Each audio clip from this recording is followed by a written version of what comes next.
Okay, class. So today we're going to focus on looking ahead, okay? We're going to read this really cool story called The Bearstein Bears Go to School. And while we're reading through this story, I want you guys to think about three things. So I want you to focus on what the story is saying and use whatever clues they're giving you to try to, because what our focus is going to be is we're going to try to think ahead. So try to guess what's going to happen. We're going to make inferences. So I want you guys to think of these three questions. Keep them in mind because these are the ones that we're going to be answering. So I want you to focus on what the text says. So you're going to say like, it says that Brother Bear was excited to go to school. Let's say, for example. So that's going to be your evidence. And then so you're going to say, I know. So what do you already know? Something that you heard in the story, but you already know. And as you connect, it says and I know, you're going to be able to make a prediction about what's going to happen. And you're going to be answering, so I think. And that's what an inference is. Okay, so we're going to get started with this story. And it's called The Bearstein Bears Go to School.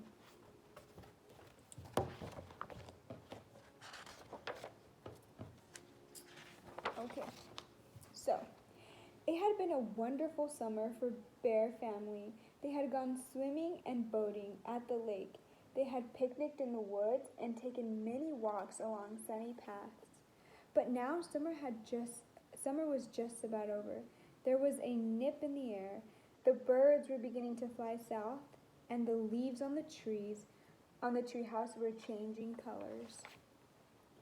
One evening at supper, Brother Bear said, I'm getting tired of summer vacation. I think I'm ready to go back to school.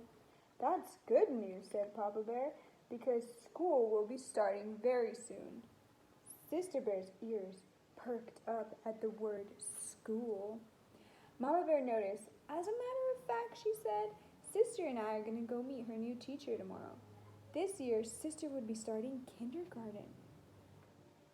And she wasn't quite sure how she felt about it.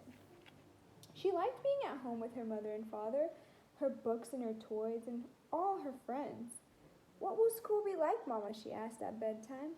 You'll find out tomorrow, said Mama, as she tucked her in for good night. The next day, Mama and Sister packed their lunch and took the long walk down the windy dirt road to the Bear Country School. Handy Gus was up on the ladder fixing the roof. Hello, said Mama. This is Sister Bear. She starts kindergarten next week. We'll be glad to have her, said Gus. Miss Honey Bear is the kindergarten teacher. You'll find her inside. Hello there, said Miss Honey Bear in a loud, jolly voice. Come right in and look around. Sister thought Miss Honey Bear's voice was a little scary, but she let Miss Honey Bear take her hand and lead her into the kindergarten room. What a big, friendly room. Okay, so I want you guys to be thinking. Let's stop for a second, and I want you guys to be thinking about how Sister's feeling and what do you guys think is going to happen. And think about your own experience when entering kindergarten. How did you feel? Okay, let's continue. What a big, friendly room. It had yellow curtains and tables and chairs that looked just right for someone Sister's size. What do you do in kindergarten? Sister asked. As they sat down for lunch, we read stories, sing songs, learn our ABCs, paint pictures, play games, make things out of clay, build with blocks. We do lots of things, said Miss Honey Bear. Those were all things Sister liked to do, and she had never seen such big jars of paint or such fine blocks. There was even a whole barrel of clay. School might be fun after all, thought Sister, by the time Mama started home. She and Mama started home. But when the big morning came, Sister began to worry again. Mama, she said, what if I don't like school? What if I just don't like it? Just then the big yellow bus pulled up to the treehouse. Stop worrying, said Brother Bear. School is fun. You'll like it. Now let's get going or we'll miss the bus. He grabbed her by the hand and away they went. Every so often the bus stopped and more bears climbed on. Most of them were excited like Brother, but some of the smaller ones were quiet like Sister. As more and more old friends climbed on, They got noisier and noisier, and the smaller ones got quieter. The little bear who sat next to the sister began to look worried, so she smiled at him and held his hand.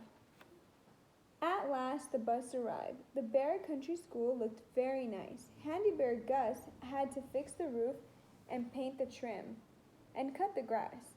And Miss Honeybear's kindergarten room looked beautiful. Everything was ready.